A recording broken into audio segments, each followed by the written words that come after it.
FEMA Benefits Overview.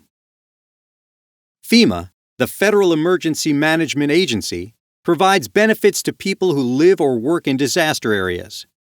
FEMA has two programs designed to help people recover after a disaster.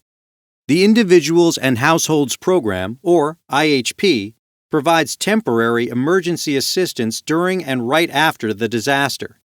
This is money to help with things like temporary housing, repairs, replacement, transportation, childcare, and more. This is capped at about $35,000 in 2020. Then, there's longer-term recovery efforts, like rebuilding housing or repair equipment and getting businesses up and running again. FEMA works with another agency called the Small Business Administration, or SBA, to give low-interest loans to help cover these costs. The IHP program also includes something called Other Needs Assistance, basically meaning everything but housing, including medical or dental expenses that resulted from a disaster. FEMA will require you to apply for SBA loans in order to be considered for these grants. But you can always turn down a loan if you don't want one.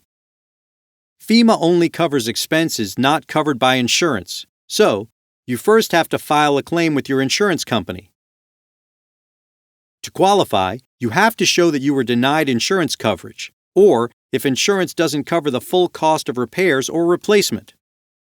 FEMA will pay for expenses while an insurance claim is pending, but you will need to repay any FEMA benefits received which were later covered by insurance. You can apply by phone, online, or in person.